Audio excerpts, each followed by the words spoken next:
Good afternoon, collectors, and welcome to Trading Card Therapy, episode number 22. I'm your host, the doctor. He's in today, Leighton Sheldon. Thanks for joining us. Have an exciting show planned for us today, episode number 22. And you probably didn't see this coming, but I'm joined by my friend Superman. Number one card in the 1940 Superman Gum Ink set. Gum Ink was the manufacturer, of various cards, but generally was to promote gum.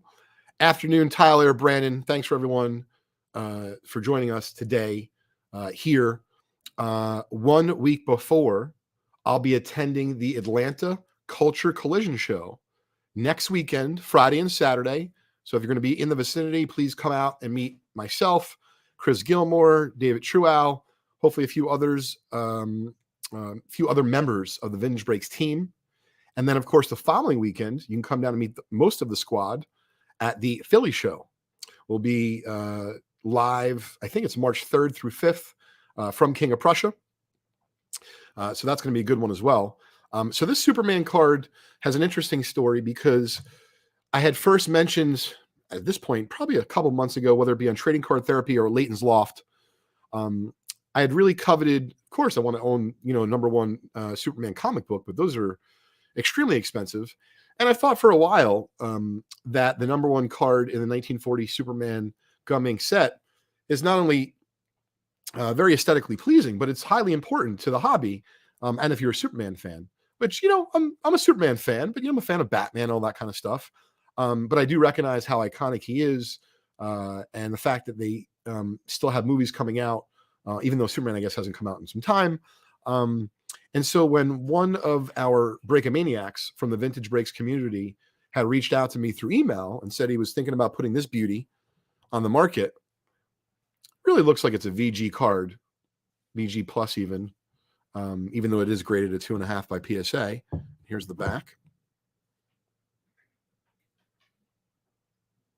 I like how it really gives a nice story of Superman. And of course, it starts off by saying born on the planet Krypton. So as far as cards go, it's pretty cool. So this gentleman contacted me and, let me show it off on Instagram as well. Sorry about that. Gentleman contacted me, he said he was thinking about selling it and was very informed. So knew the market, which, often makes it a lot easier to deal with someone. Had a few cards in mind in our Just Collect eBay store. If you're interested in finding out where our eBay store is, go to ebay.com and search for seller just_collect. He had a few cards in mind he was interested in, also wanted a break credit from Vintage Breaks, also wanted a check from Just Collect. And so I like what he did. He kind of got a little bit of cash, a little bit of break credit. He got some cards back that he was kind of looking for. And he also didn't have to deal with eBay or an auction house. And he knew it was going to a good home. So I'm very excited. In terms of Superman, I've bid actively on 1940 Superman sets over the last several years. I've not been able to win one. And I think the last time I owned a complete set might have been 8-10 years ago. And I haven't owned any number one Supermans from that set in just as long. So I'm thrilled to add it to my collection. And it goes to show you that depending on, what community you're part of, and who you're dealing with and what inventory they have, you can really find a nice place for yourself, whether it be in Facebook groups or for this, situation from our breaking community at Vintage Breaks, or if you're friends with a buddy like Jason from Otia or Mark from Bleecker, hit those folks up. They're surprisingly friendlier than you think. And especially when they know the card's going to a good home. I mean, that Superman card is, several $1,000s. And even though he knew exactly what he had, he knew that I would be fair with him if I was genuinely interested in it. And I was. So when you took all those different factors and that I didn't have to write as big of a check because I was able to use some of my inventory and a little bit of this and a little bit of that, all worked out for everyone in the end. And his cards are on the way to him. We discussed this a little bit on Leighton's Loft the other day. He wasn't able to join us. So for those of you who weren't able to, I figured retelling a little bit of that story would be fun. So please reach out to me anytime. Leighton, Leighton at justcollect.com. oftentimes if you see things I put up on Instagram, particularly because I know we're doing this on IG Live as well, I don't really put up stuff to sell. But if you look at my eBay store, you know that stuff's for sale. And so would I trade it? Yeah, under the right circumstances, of course I would. I'd be happy to help out a fellow hobbyist. And so please let me know if there's anything that you're interested in. Okay. So next up is an unexpected surprise. Actually, I'll show the picture so that way everyone can visualize what I'm talking about here.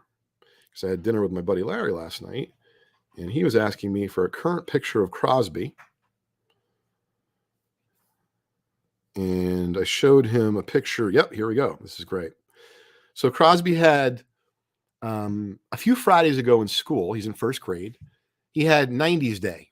And so there was no rules other than try to dress your kid up or do something 90s related. So I had bought Crosby a cute MTV shirt, t-shirt a while ago. We sent him with that and a flannel to school, and it was great. But I thought that I would send some cards from the 90s with Crosby to school. And even though the kids are in first grade, I knew that the 1994-95 Topps embossed were cool looking cards, and there was a Michael Jordan possible. So I figure that even Crosby knows who Michael Jordan is, even if he doesn't exactly know, like, that he won all those titles and how great he was and such. So anyway, I send him to school with a full box. There's 24 packs. I think there's 19 kids in the class. So enough packs for everyone, including the teacher, and I think maybe the assistant. And so really didn't think much of it. And I get a text. I will pull that up as well. From Elena, who's Crosby's nurse, who helps our family manage Crosby's hyperinsulinism. And so she goes to school with Crosby during his school hours so that his basically his blood glucose levels are managed properly and Crosby's safe. So she sends a text hysterically that one of the kids got a Michael Jordan from the box and they wanted to know the value, and everyone in the class was flipping out. Because to them, they just found like the Willy Wonka golden ticket. And they really know. And the thing is, there's actually a parallel of that Jordan, which is really good. It's like a gold version. And so, in that condition, it's like 10, 15 bucks. PSA 10 is definitely worth some money. But even like the ungraded version of the gold is like a $50 to $100 card. You imagine a kid in first grade gets a $50 to $100 card. Like they're losing their mind. So this is, finding some, let's say TLC or, something nice in unexpected places. So I had no expectations of sending to Crosby, I had no expectations from sending Crosby to school. I forgot about his outfit, but with the basketball cards, because I got a lot of cards. If you come to know me through the years, whether it be through trading card therapy or vintage breaks or all the other different things that, I do and interact with the hobby, certainly I'm a card nerd and I have a lot of cards. So what I didn't realize is it caused such a stir in the class and everyone was excited. The teacher did a great job. She didn't allow them to open the cards in school. She was worried it would cause a ruckus. So all this was at home, and then the girl who got the Jordan brought it in the next day. And so ultimately what happened was everyone was kind of bonding over, these cards, and I'm going to start showing them off one at a time because they're just too cute to really even describe. But I went through these one at a time with my 7-year-old son, Crosby, and they're basically thank you notes from each of his classmates. And we'll just go through them together. So this one is from Zoe. And you can see everyone has their own version of spelling basketball, but they all do something really cute. So there you can see there's a hoop. Thank you for the basketball cards, Mr. Sheldon. And by the way, I don't like being called Mr. Sheldon, but it's really cute. And that's just card number one. So what was awesome is I went through these cards one at a time with Crosby, and I asked him, hey, were they really happy with it? And, he would tell me, oh, this classmate likes this person, and Crosby's now learned the word crush. So I keep trying to get out of him. Well, do any of these kids' cards, are they your crush? And no, Daddy, only my friend so-and-so has a crush. But it's just cute. Like, I feel like I was able to get to know his classmates a little bit better. So this one just has a nice heart on the front. on the back, excuse me. This one's from Ella. And on the inside, it says, "Thank you, Mr. Sheldon, I love." So this one's got a little bit more color. I like that it has a basketball with the orange. Thank you, love, Audrey. And so I'm going to save these for Crosby. I don't know if you folks do this out there for your kids, but I've kind of been doing this by his grade. So I just put together, I don't bury it in the backyard, but I put together like a little, I don't know, package of some memories from that particular school year. And certainly this is going to be going in it. I definitely know his friend Elliot. I like it. Me and you, basketball in the back, actually 2 of them. I'm looking to take Crosby soon to the Harlem Globetrotters. They've been out in Long Island, but as a kid, I loved it. And even though they're not the good old ones, I think it's cool. I like the basketball carb. So this is just fun to show off. Let's see here. It looks like a hoop on the front.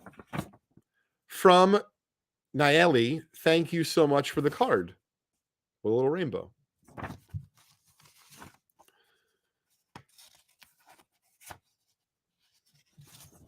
There we go.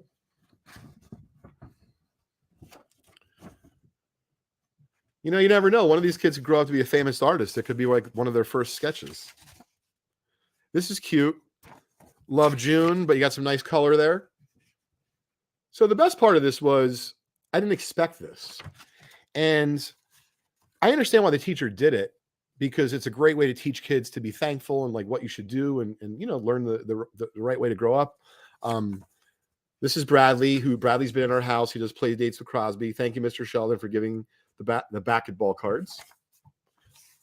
But I like that the kids did this all themselves. Thank you, Mr. Sheldon, for the basketball cards. This is from Harriet.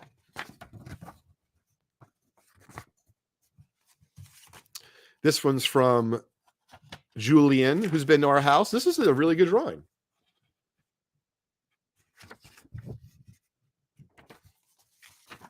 I appreciate everyone dorking out with me and doing this, because this meant a lot to me, and you're going to see in a minute. And this is what really brought a tear to my eye, was the last card. So here we got some more basketball. Whoop. Man, all this Mr. Sheldon makes me feel old. From Sophie. It's cute. Thank you so much for the basketball cards. From Ava. This is from Isabel. So thank you to all of Crosby's first grade class for making my day, and I'm glad that we made you guys happy. This is from Asher. But this, of course, is my favorite card of all, and I'll try not to get choked up. So the teacher wrote me a note and said that not only were the kids really happy, but that Crosby was very proud. And, even though he didn't work for the cards to be given away, it made me happy that he was proud that his daddy and his mommy wanted to give away the cards. So here's a card from Crosby. Thank you, Dad, for the basketball cards from Crosby. And that is really fun way to bond with my son, with his class. Certainly I'll be sending another box in, but of a different sport. And it leads me to this part of the show today. It's really nice, forget about in the hobby, but it's nice when you go to a restaurant, you give someone a little bit bigger of a tip than they expected. Or, you give a neighbor a free couch that they weren't looking to get, but they really made a difference for them. Now they don't have to buy a new one, or, whatever the case may be. So, obviously giving basketball cards to kids that are 7 years old, it doesn't really make that much of a difference in their life. But then I thought about the impact of them receiving it. My son getting the joy of knowing that his dad had these cards to share with his class and thought about it. The way for even just a few seconds, Crosby felt really proud to, be immersed in his class and his friends, and to be able to share with them, obviously more stuff that his dad loves than him, but nonetheless, they learned a nice lesson from it, to write a thank you card. And, Crosby was super proud to go through them with me. And though we'll be doing it again with his school, it made me think about what we could do with the hobby. And so we're going to be announcing it later today. We're actually going to take a picture or a collage of some of these handwritten cards from Crosby's classmates. Excuse me. The post is going to start on our Trading Card Therapy Instagram account. So if you're not following us already, please check us out, give us a follow. And what we're going to do over the next week or so, we'll drop our new episode, but we're going to post that we're going to be giving away a free treasure chest full of vintage cards, modern cards, and almost everything in between. We'll probably have the contest run for about a week or so. And the only way to enter will be to follow our Instagram accounts, Trading Card Therapy, Leighton_Sheldon, and Vintage Breaks. It'll be free to enter. And the way to enter, it's going to be kind of interesting. You're going to have to tag 2 people that you think should win the mystery treasure chest. And what we're going to do along the way is we're going to share some of the prizes, some of the mystery prizes that will be going in there. And today, for example, if you're a type collector and you don't have a 1952 Topps card, these are the kinds of things you might find in there. So we have a 1952 Topps Ed Lopat, and although he's not a Hall of Famer, he was a well-known Yankee from that time period. Any 1952 Topps card, especially a low number, for those of you who don't know what a low number is in 1952 Topps, it's a card numbered from 1 to 80. So any Yankee, especially in this kind of condition, I'd say it's at least $20. And so we're going to be building up this treasure chest over the next week. We'll be revealing some of the prizes. But if you want, whether it be your neighbor, your brother, your cousin, a kid at school, to have a chance to win, you're going to have to follow those accounts. You're going to have to nominate them, and maybe in return, they'll nominate you. And of course, if you're lucky enough to win and you'd like to pay it forward, please share that message with us on social media so we can tell everyone. But the idea really came from Crosby's first grade class and just unexpectedly feeling so great from bringing a little bit of joy to kids that frankly probably don't even really know what 1994 Topps and box cards are. So I figured that if we can bring a treasure chest full of vintage and modern cards, maybe you win and maybe you only want some of it and you give away the rest on social media or you sell it or whatever the case may be. We just want to make sure that we're spreading the TLC that we think, should be around the hobby. And we hope that you folks enjoy it.